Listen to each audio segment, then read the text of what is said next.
আমাদের দেশটাকে যে ভঙ্গুর দশায় করে রেখে গেছে গত 17 বছরে, একজন মেয়ে হিসেবে না, দেশের একজন নাগরিক হিসেবে দেশ এবং দলের নীতি নির্ধারক মহলে আমার উপরে যে আস্থাটা রেখেছেন, এই আস্থাটাকে যেন আমি তাদের সেই সম্মানটা রাখতে পারি এবং সেই কারণে আমি দেশ গড়ার কাজে আমার আজকে থেকে শুরু হলো আমার পথ চলা।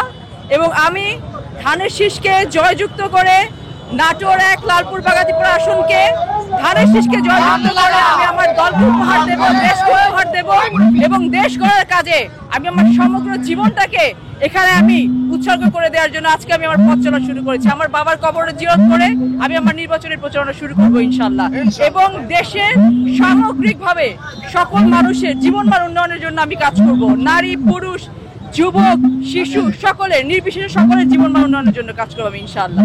আমরা দুই ভাই বোনই অত্যন্ত যোগ্য এবং যারা বিএনপি করেছে ধানের শীষের প্রতীক চাওয়ার প্রত্যেকেরই কিন্তু আমাদের অধিকার আছে।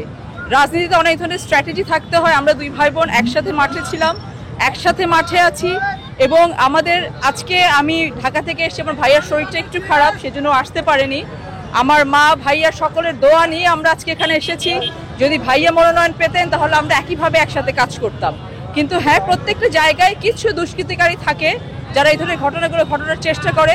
সেখানে বিষয়টি এরকম কোনো কিছু না। তবে আমি কালকে শুনেছি একটি অপ্রীতিকর ঘটনা ঘটেছে, সম্ভবত আমাদের কোনো ছেলের গায়ে হাত দেওয়া হয়েছে। আমি ইমিডিয়েটলি তখন আইনশৃঙ্খলা রক্ষাকারী বাহিনীকে বলেছি অন্যায়কারী যেই হোক না কেন মামলা করা হবে এবং তাদের বিরুদ্ধে আইনানুগ ব্যবস্থা গ্রহণ করা হবে, সেখানে কোনো ধরনের ছাড় নেই। বাগাতিপাড়া লালপুরের মানুষের এই জনপদের মানুষের যে মূল সমস্যাটা রাস্তাঘাটের সমস্যা, সে জায়গাটাতে আমি হাত দেব।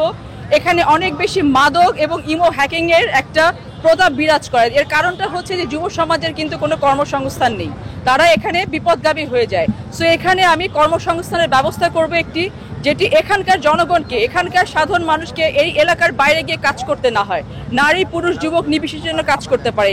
এখানে সুগার মিল একটা আছে, এখানে আমাদের রেল লাইন থামার কিছু বিষয় আছে, আমার বাবার করে যাওয়া একটা এখানে স্টেডিয়াম আছে। এই স্টেডিয়ামগুলো চালু করার জন্য সামগ্রিকভাবে আমি কাজ করব। সর্বাগ্রে আমি এই অঞ্চলের মানুষের বাচ্চাদের যে শিক্ষা ব্যবস্থা, আমাদের সামগ্রিক যে শিক্ষা ব্যবস্থাটা থাকবে, আমরা গুণগত পরিবর্তন যেটা নিয়ে আসবো, সেগুলো যেন এখানে আমরা ডেপ্লয় করতে পারি, সেই দিকে আমি অগ্রণী ভূমিকা পালন করবো বলে বিশ্বাস করি আমি।